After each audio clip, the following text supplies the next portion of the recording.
Corona virus അത് വിതച്ച ദുരിതത്തിൽ നിന്ന് ലോകം മാറുന്നതിന് മുമ്പ് അടുത്ത ഒരു വൈറസ് ഇപ്പോൾ പൊട്ടിപ്പുറപ്പെട്ടിരിക്കുന്നു എന്നുള്ളതാണ് ഏറ്റവും പ്രധാനപ്പെട്ട വാർത്ത. അതും പതിവുപോലെ തന്നെ ചൈനയിൽ നിന്നാണ്. ഈ വൈറസ് ബാധിച്ച് ചൈനയിൽ ആശുപത്രികൾ നിറഞ്ഞു കവിയുകയാണ് രോഗികളെ കൊണ്ട്. അതുപോലെ തന്നെ ശ്മശാനങ്ങൾ നിറഞ്ഞു കവിയുന്നതായും വാർത്തയുണ്ട്. ചൈനയിൽ ആരോഗ്യ അടിയന്തരാവസ്ഥ പ്രഖ്യാപിച്ചിരിക്കുന്നു.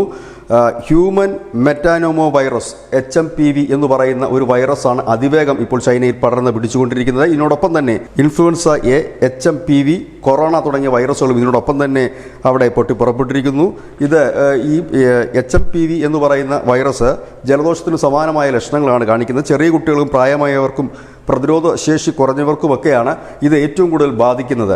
വലിയ രീതിയിൽ തന്നെ മൃതദേഹങ്ങൾ ശ്മശാനങ്ങൾക്ക് മുമ്പിൽ കൂട്ടിയിട്ടിരിക്കുന്നതായും ചൈനയിൽ നിന്ന് വരുന്ന ചില വാർത്തകളും സോഷ്യൽ മീഡിയ പോസ്റ്റുകളും ഒക്കെ സൂചിപ്പിക്കുന്നത്. ഏതായാലും വലിയ ഒരു ദുരന്തം വീണ്ടും എത്തുകയാണോ എന്ന് ലോകം ഭയപ്പെടുകയാണ്. കാരണം കൊറോണയുടെ ഒരു ക്ഷീണം മാറിയിട്ടില്ല ലോകത്തിന്. ആ കോവിഡ് ദുരിതകാലത്തിനെ പോലെ തന്നെ വലിയ ഒരു വൈറസ് വ്യാപിച്ചു തുടങ്ങിയിരിക്കുന്നു. ചൈനയിൽ വലിയ രീതിയിൽ തന്നെ കോവിഡ് ബാധിക്കുന്ന സമയത്തിൽ കോവിഡിൻ്റെ കാലഘട്ടത്തിലും കൊറോണ ബാധിക്കുന്ന കാലഘട്ടത്തിലുമൊക്കെ ചൈനയിലായിരുന്നു ഇത് പൊട്ടിപ്പുറപ്പെട്ടത്. പക്ഷേ ചൈന അധികൃതർ ഇത് ഒരിക്കലും സ്ഥിരീകരിച്ചിരുന്നില്ല.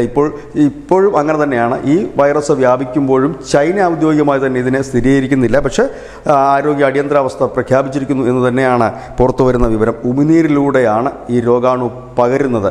വീണ്ടും മാസ്ക് ധരിച്ച് ഉള്ള ഒരു കാലത്തിലേക്ക് നാം പോകുമോ എന്ന് അറിയാൻ കുറച്ച് ദിവസം കൂടി കാത്തിരിക്കേണ്ടി വരും. ഏതായാലും നമ്മളുടെ ആരോഗ്യ മന്ത്രാലയമൊക്കെ ഇതിനെക്കുറിച്ച് ഒരു വിവരം ഒരുപക്ഷെ വരും ദിവസങ്ങളിൽ നൽകിയേക്കാം. ന്യൂസ് ഡെസ്ക് ന്യൂസിൻ്റെ മലയാളം.